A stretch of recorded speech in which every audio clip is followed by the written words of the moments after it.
Yeah, really, there is a lot that I'd like to say, but I'm just not able to say it. I don't have the brain capacity, I guess you would say, to really say what I'd like to say. So unless God comes in, intervenes, and helps me here, then this won't be near what I would like it to be. But hopefully, it will be a little something, somewhat close to what I'd like to get across. Um,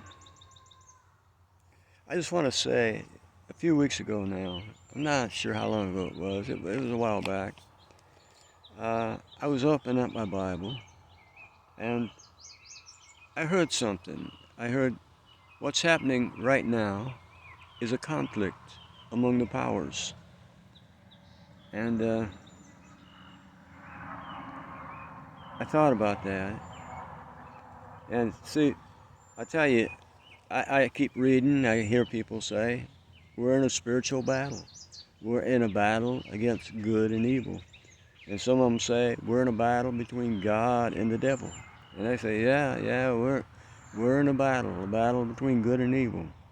But what I got out of that was it's not a battle between good and evil. What it said was a conflict among the powers.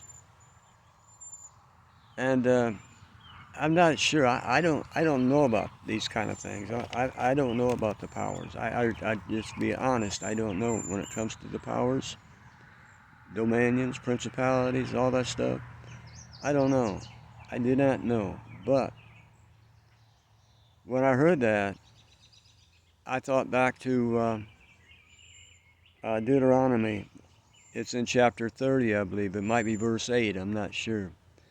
But it tells how God set rulers over the nations.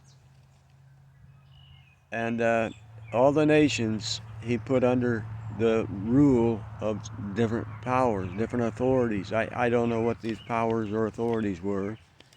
And there's kind of mixed in different Bibles or different, like the Dead Sea Scrolls or the Septuagint or the there's different wording of it. But what they are is different powers, different authorities. They're, they're under God, and He set them over the people, over the nations of the world. But Israel He reserved for Himself. Israel was His people. The nations were under these other authorities. Israel was under God. And I thought about that. I can't remember how my thinking went right now. I wish I could, but I can't. And so anyway, what happened shortly after that was my grandson Joshua sent me a video of Jonathan Cahn about how the return of the gods or something like that.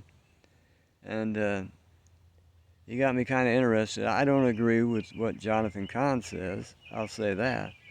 But he did bring up a lot of good points. And so I did start listening to some of his videos. And one thing I heard him say, I'm not sure how he worded it in the video, was only two nations in the history of the world were founded on God. So I was trying to find that a while ago on the net. And I couldn't find two nations founded on God, but what I did find was something that says it's from Jonathan Cahn's Mystery, and it's a Kindle edition, chapter 7. And what he says here is, it can be argued that only two civilizations in human history were established, dedicated, and consecrated to the will, the word, the purposes, and the glory of God from the moment of their conception. The first was Israel, and the second was America. So that's what Jonathan Cahn says. And there are a lot of people that agree with Jonathan Cahn. They believe that America was founded or established on the principles of God. But there's no truth in that whatsoever. No truth whatsoever. Uh, there were Unitarians among the founding fathers, and they did listen, many of them, or, well, I will say, probably many of them during that time, although we have no proof except for a couple of them we know, a few of them maybe, were in correspondence and knew personally a man named Joseph Priestley. And Joseph Priestley actually had a lot to do with the governing principles that our country was founded on. He was a man who grew up in England, and England had a state religion, and he was one who did not adhere to that state religion. He did not believe in what that state religion taught. He believed in God, but he believed God was one, as Scripture says. He did not believe in a Trinity. And there were some of the founding fathers that agreed with that. I mean, Thomas Jefferson was one. He didn't believe in a Trinity. And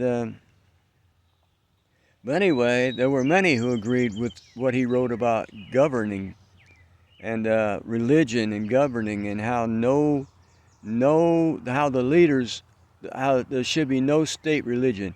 No nation should force its people to practice one certain religion. They should have freedom of religion. And that was written into our laws governing this country, that we have freedom of religion, that no certain religion is going to be forced on anybody. So that's a good thing, you know. If the religion is correct, I mean, like Moses, like Israel truly was founded on God. I mean, it truly was God who founded Israel. He's the one that gave the laws for Israel. He personally gave those laws for Israel. He personally told them how to live. And they were to live by his instructions. And but that's not the case for America. America was never founded on godly principles, and America was never founded on godly principles. I just leave it at that. And America has never believed as a nation, and or most of the American citizens have not believed in the one only true God. I mean, I could say that really, that none of us has really had a true understanding of the one only true God. I mean, I don't know of anybody who's ever truly preached that message of the one only true God, the one who founded or who raised up Israel to be a nation. No, no. Now, I read on that Facebook just yesterday, blessed is the nation whose God is the Lord. Well, that says a lot, really. It says nothing, really. I mean, who is the Lord? Anybody can be the Lord. Who is God? You know, Allah is God. You know, Muslims believe that Allah is God.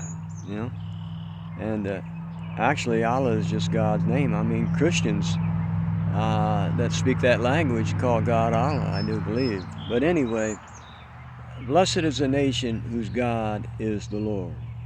Well, first of all, God if you're speaking of the biblical God, if you're speaking of Jesus' God, the God that Jesus worshiped, the God the apostles worshiped, the God Moses and the prophets worshiped, then we're not talking about a God who is a Trinity.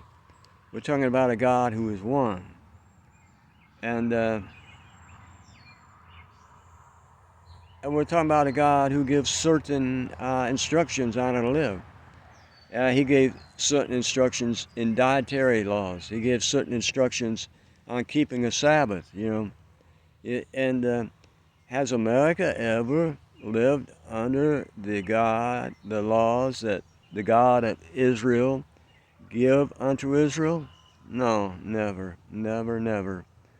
Um, so I would like to start bringing stuff out about this. I hope maybe I can, but for right now I'm just going to leave it here.